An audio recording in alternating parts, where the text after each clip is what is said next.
24년 9월 12일 화요일 마가복음 11장 예루살렘에 입성하시다.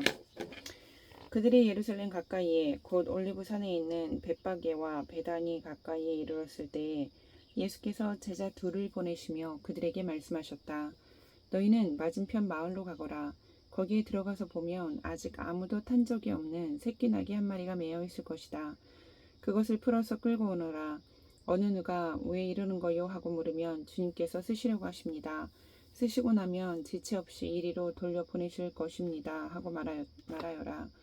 그들은 가서 새끼 나귀가 바깥 길 쪽으로 나 있는 문에 매어 있는 것을 보고 그것을 풀었다. 거기에 서 있는 사람들 가운데 몇 사람이 그들에게 물었다. 새끼 나귀를 풀다니 무슨 짓이오? 제자들은 예수께서 일러주신 대로 그들에게 말하였다. 그러자 그들은 가만히 있었다. 제자들이 그 새끼 나귀를 예수께로 끌어와서 자기들의 겉옷을 그 등에 걸쳐 놓으니 예수께서 그 위에 올라타셨다. 많은 사람이 자기들의 겉옷을 길에다 폈으며 다른 사람들은 들에서 잎 많은 생나무 가지들을 꺾어다가 길에다 깔았다. 그리고 앞에 서서 가는 사람들과 뒤따르는 사람들이 외쳤다. 호산나 복되시다. 주님의 이름으로 오시는 분. 복되다. 다가오는 우리 조상 다윗의 나라여. 더없이 높은 곳에서 호산나. 예수께서 예루살렘에 이르러 성전에 들어가셨다. 그는 거기서 모든 것을 둘러보신 뒤에 날이 이미 저물었으므로 12 제자와 함께 베다니로 나가셨다. 이튿날 그들이 베다니를 떠나갈 때 예수께서는 시장하셨다. 멀리서 잎이 무성한 무화과 나무를 보시고 혹시 그 나무에 열매가 있을까 하여 가까이 가서 보셨는데 잎사귀 밖에는 아무것도 없었다. 무화과에 철이 아니었기 때문이다. 예수께서 그 나무에게 말씀하셨다.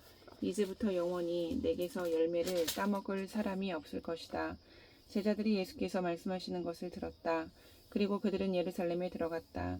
예수께서 성전에 들어가셔서 성전 뜰에서 팔고 사고 하는 사람들을 내쫓으시면서 돈을 바꾸어 주는 사람들의 상과 비둘기를 파는 사람들의 의자를 둘러 엎으시고 성전 뜰을 가로질러 물건을 나르는 것을 금하셨다. 예수께서는 가르치시면서 그들에게 말씀하셨다. 기록한 바 내 집은 만민이 기도하는 집이라고 불릴 것이다 하지 않았느냐. 그런데 너희는 그곳을 강도들의 소굴로 만들어버렸다. 대제사장들과 율법학자들이 이 말씀을 듣고서는 어떻게 예수를 없애버릴까 하고 방도를 찾고 있었다. 그들은 예수를 두려워하고 있었던 것이다. 무리가 다 예수의 가르침에 놀라고 있었기 때문이다. 저녁때가 되면 예수와 제자들은 을의 성 밖으로 나갔다. 이른 아침에 그들이 지나가다가 그 무화과 나무가 뿌리채 말라버린 것을 보았다. 그래서 베드로가 전날 일이 생각나서 예수께 말하였다. 라삐님, 저것 좀 보십시오. 선생님이 저주하신 저 무화과 나무가 말라버렸습니다. 예수께서는 그들에게 말씀하셨다. 하나님을 믿어라. 내가 진정으로 너희에게 말한다. 누구든지 이 산더러 번쩍 들려서 바다에 빠져라 하고 말하고 마음에 의심하지 않고 말한 대로 될 것을 믿으면 그대로 이루어질 것이다. 그러므로 나는 너희에게 말한다. 너희가 기도하면서 구하는 것은 무엇이든지 이미 그것을 받은 줄로 믿어라. 그리하면 너희에게 그대로 이루어질 것이다. 너희가 서서 기도할 때에 어떤 사람과 서로 등진 일이 있으면 용서하여라. 그래야 하늘에 계신 너희 아버지께서도 너희의 잘못을 용서해 주실 것이다. 없음. 그들은 다시 예루살렘에 들어갔다. 예수께서 성전 뜰에서 거닐고 계실 때 대제사장들과 율법학자들과 장로들이 예수께로 와서 물었다. 당신은 무슨 권한으로 이런 일을 합니까? 누가 당신에게 이런 일을 할 수 있는 권한을 주었습니까? 예수께서 그들에게 말씀하셨다. 나도 너희에게 한 가지를 물어보겠으니 나에게 대답해 보아라. 그러면 내가 무슨 권한으로 이런 일을 하는지를 너희에게 말하겠다. 요한의 세례가 하늘에서 온 것이냐 사람에게서 온 것이냐 내게 대답해 보아라. 그들은 자기들끼리 의논하며 말하였다. 하늘에서 왔다고 말하면 어찌하여 그를 믿지 않았느냐고 할 것이다. 그렇다고 해서 사람에게서 왔다고 대답할 수도 없지 않은가. 그들은 무리를 무서워하고 있었다. 무리가 모두 요한을 참 예언자로 알고 있었기 때문이었다. 그래서 그들이 예수께 대답하였다. 모르겠습니다. 예수께서 그들에게 말씀하셨다. 나도 내가 무슨 고난으로 이런 일을 하는지를 너희에게 말하지 않겠다. 12장 예수께서 그들에게 비유로 말씀하기 시작하셨다. 어떤 사람이 포도원을 일구어서 울타리를 치고 포도즙을 짜는 확을 파고 망대를 세웠다. 그리고 그것을 농부들에게 새로 주고 멀리 떠났다. 때가 되어서 주인은 농부들에게서 포도원 소출의 얼마를 받으려고 한 종을 농부들에게 보냈다. 그런데 그들은 그 종을 잡아서 때리고 빈손으로 돌려보냈다. 주인이 다시 다른 종을 농부들에게 보냈다. 그랬더니 그들은 그 종의 머리를 때리고 그를 능욕하였다. 주인이 또 다른 종을 농부들에게 보냈더니 그들은 그 종을 죽였다. 그래서 또 다른 종을 많이 보냈는데 더러는 때리고 더러는 죽였다. 이제 그 주인에게는 단 한 사람, 곧 사랑하는 아들이 남아 있었다. 마지막으로 그 아들을 그들에게 보내며 말하기를 그들이 내 아들이야 존중하겠지 하였다. 그러나 그 농부들은 서로 말하였다. 이 사람은 상속자다. 그를 죽여버리자. 그러면 유산은 우리의 차지가 될 것이다. 그러면서 그들은 그를 잡아서 죽이고 포도원 바깥에다가 내던졌다. 그러니 포도원 주인이 어떻게 하겠느냐? 그는 와서 농부들을 죽이고 포도원을 다른 사람들에게 줄 것이다. 너희는 성경에서 이런 말씀도 읽어보지 못하였느냐? 집을 짓는 사람이 버린 돌이 집 모퉁이의 머릿돌이 되었다. 이것은 주님께서 하신 일이요 우리 눈에는 놀랍게 보인다. 그들은 이 비유가 자기들을 겨냥하여 하신 말씀인 줄 알아차리고 예수를 잡으려고 하였다. 그러나 그들은 무리를 두려워하여 예수를 그대로 두고 떠나갔다. 그들은 말로 예수를 책 잡으려고 바리새파 사람들과 헤롯 당원 가운데서 몇 사람을 예수께로 보냈다. 그들이 와서 예수께 말하였다. 선생님, 우리는 선생님이 진실한 분이시고 아무에게도 매이지 않는 분이심을 압니다. 선생님은 사람의 겉모습으로 판단하지 않으시고 하나님의 길을 참되게 가르치십니다. 그런데 황제에게 세금을 바치는 것이 옳습니까? 옳지 않습니까? 바쳐야 합니까? 바치지 말아야 합니까? 예수께서 그들의 속임수를 아시고 그들에게 말씀하셨다. 어찌하여 나를 시험하느냐? 데나리온 한 잎을 가져다가 나에게 보여보아라. 그들이 그것을 가져오니 예수께서 그들에게 물으셨다. 이 조상은 누구의 것이며 적힌 글자는 누구의 것이냐? 그들이 대답하였다. 황제의 것입니다. 예수께서 그들에게 말씀하셨다. 황제의 것은 황제에게 돌려주고 하나님의 것은 하나님께 돌려드려라. 그들은 예수께 경탄하였다. 부활이 없다고 주장하는 사두개파 사람들이 예수께 와서 물었다. 선생님, 모세가 우리에게 써주기를 어떤 사람의 형이 자식이 없이 아내만 남겨두고 죽으면 그 동생이 그 형수를 맞아들여서 그의 형에게 대를 이을 자식을 낳아주어야 한다 하였습니다. 형제가 7 있었습니다. 그런데 마지가 아내를 얻었는데 죽을 때에 자식을 남기지 못하였습니다. 그리하여 둘째가 그 형수를 맞아들였는데 그도 또한 자식을 남기지 못하고 죽고 셋째도 그러하였습니다. 7이 모두 자식을 두지 못하였습니다. 맨 마지막으로 그 여자도 죽었습니다. 그들이 살아날 부활 때 그 여자는 그들 가운데 누구의 아내가 되겠습니까? 7이 모두 그 여자를 아내로 맞아들였으니 말입니다. 예수께서 그들에게 말씀하셨다. 너희는 성경도 모르고 하나님의 능력도 모르니까 잘못 생각하는 것이 아니냐. 사람이 죽은 사람들 가운데서 살아날 때에는 장가도 가지 않고 시집도 가지 않고 하늘에 있는 천사들과 같다. 죽은 사람들이 살아나는 일에 관해서는 모세의 책에 떨기나무 이야기가 나오는 대목에서 하나님께서 모세에게 어떻게 말씀하셨는지를 너희는 읽어보지 못하였느냐. 하나님께서는 모세에게 말씀하시기를 나는 아브라함의 하나님이요 이삭의 하나님이요 야곱의 하나님이다 하시지 않으셨느냐. 하나님은 죽은 사람들의 하나님이 아니라 살아있는 사람들의 하나님이시다. 너희는 생각을 크게 잘못하고 있다. 율법학자들 가운데 한 사람이 다가와서 그들이 변론하는 것을 들었다. 그는 예수가 그들에게 대답을 잘 하시는 것을 보고서 예수께 물었다. 모든 계명 가운데서 가장 으뜸되는 것은 무엇입니까? 어느 것입니까? 예수께서 대답하셨다. 첫째는 이것이다. 이스라엘아 들어라. 우리 하나님이신 주님은 오직 한 분이신 주님이시다. 내 마음을 다하고 내 목숨을 다하고 내 뜻을 다하고 내 힘을 다하여 너희의 하나님이신 주님을 사랑하여라. 둘째는 이것이다. 내 이웃을 내 몸같이 사랑하여라. 이 계명보다 더 큰 계명은 없다. 그러자 율법학자 예수께 말하였다. 선생님, 옳은 말씀입니다. 하나님은 한 분이시오. 그 밖에 다른 이는 없다고 하신 그 말씀은 옳습니다. 또 마음을 다하고 지혜를 다하고 힘을 다하여 하나님을 사랑하는 것과 이웃을 자기 몸같이 사랑하는 것이 모든 번제와 희생제보다 더 낫습니다. 예수께서는 그가 슬기롭게 대답하는 것을 보시고 그에게 말씀하셨다. 너는 하나님의 나라에서 멀리 있지 않다. 그 뒤에는 감히 예수께 더붙는 사람이 없었다. 예수께서 성전에서 가르치실 때 이렇게 말씀하셨다.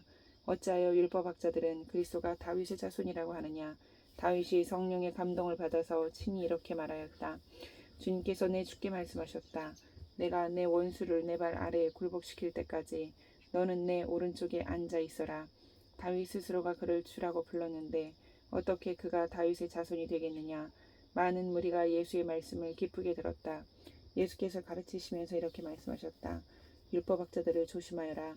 그들은 예복을 입고 다니기를 좋아하고 장터에서 인사받기를 좋아하고 회당에서는 높은 자리에 앉기를 좋아하고 잔치에서는 윗자리에 앉기를 좋아한다. 그들은 과부들의 가산을 삼키고 남에게 보이려고 길게 기도한다.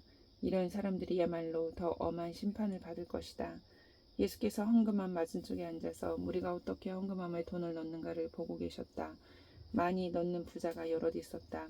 그런데 가난한 과부 한 사람은 와서 랩돈 2닙 곧 한 고드란트를 넣었다. 예수께서 제자들을 곁에 불러놓고서 그들에게 말씀하셨다. 내가 진정으로 너희에게 말한다. 헌금함에 돈을 넣은 사람들 가운데 이 가난한 과부가 어느 누구보다도 더 많이 넣었다. 모두 다 넉넉한 데서 얼마씩을 떼어 넣었지만 이 과부는 가난한 가운데서 가진 것 모두 곧 자기 생활비 전부를 털어 넣었다. 13장 성전이 무너질 것을 예언하시다. 예수께서 성전을 떠나가실 때 제자들 가운데서 한 사람이 예수께 말하였다. 선생님, 보십시오. 얼마나 굉장한 돌입니까? 얼마나 굉장한 건물들입니까? 예수께서 그에게 말씀하셨다. 너는 이 큰 건물들을 보고 있느냐? 여기에 돌 하나도 돌 위에 남지 않고 다 무너질 것이다. 예수께서 올리브산에서 성전을 마주보고 앉아 계실 때 베드로와 야고보와 요한과 안드레가 따로 예수께 물었다. 우리에게 말씀해 주십시오. 이런 일이 언제 일어나겠습니까? 또 이런 일들이 이루어지려고 할 때에는 무슨 징조가 있겠습니까? 예수께서 그들에게 말씀하셨다. 누구에게도 속지 않도록 조심하여라. 많은 사람이 내 이름으로 와서는 내가 그리스도다 하면서 많은 사람을 속일 것이다. 또 너희는 여기저기에서 전쟁이 일어난 소식과 전쟁이 일어날 것이라는 소문을 듣게 되어도 놀라지 말아라. 이런 일이 반드시 일어나야 한다. 그러나 아직 끝은 아니다. 민족과 민족이 맞서 일어나고 나라와 나라가 맞서 일어날 것이며 지진이 곳곳에서 일어나고 기근이 들 것이다. 이런 일들은 진통의 시작이다. 너희는 스스로 조심하여라. 사람들이 너희를 법정에 넘겨줄 것이며 너희가 회당에서 매를 맞을 것이다. 또 너희는 나 때문에 총독들과 임금들 앞에 서게 되고 그들에게 증언할 것이다. 먼저 복음이 모든 민족에게 전파되어야 한다. 사람들이 너희를 끌고 가서 넘겨줄 때 너희는 무슨 말을 할까 하고 미리 걱정하지 말아라. 무엇이든지 그 시각에 말할 것을 너희에게 지시하여 주시는 대로 말하여라. 너희가 아니라 성령이시다. 형제가 형제를 죽음에 넘겨주고 아버지가 자식을 또한 그렇게 하고 자식의 부모를 거슬러 일어나서 부모를 죽일 것이다. 너희는 내 이름 때문에 모든 사람에게서 미움을 받을 것이다. 그러나 끝까지 견디는 사람은 구원을 받을 것이다. 황폐하게 하는 가증스러운 물건이 서지 못할 곳에 선 것을 보거든 읽는 사람은 깨달아라. 그때에는 유대에 있는 사람들을 산으로 도망하여라. 지붕 위에 있는 사람은 내려오지도 말고 제 집 안에서 무엇을 꺼내려고 들어가지도 말아라. 들에 있는 사람은 제 겉옷을 가지러 뒤로 돌아서지 말아라. 그날에는 아이 뵌 여자들과 젖먹이가 딸린 여자들은 불행하다. 이 일이 겨울에 일어나지 않도록 기도하여라. 그날에 환란이 닥칠 것인데 그런 환란은 하나님께서 세상을 창조하신 이래로 지금까지 없었고 앞으로도 없을 것이다. 주님께서 그 날들을 줄여주지 않으셨다면 구원받을 사람이 하나도 없을 것이다.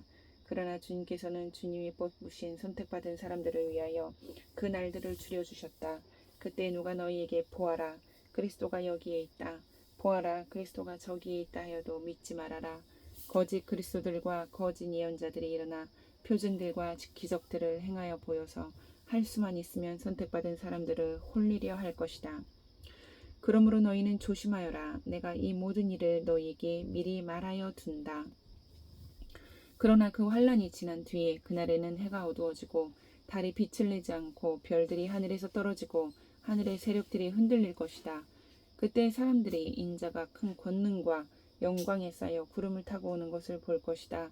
그때 그는 천사들을 보내어 땅끝에서 하늘끝까지 사방에서 선택된 사람들을 모을 것이다. 무화과 나무에서 비유를 배워라. 그 가지가 연해지고 잎이 돋으면 너희는 여름이 가까이 온 줄을 안다.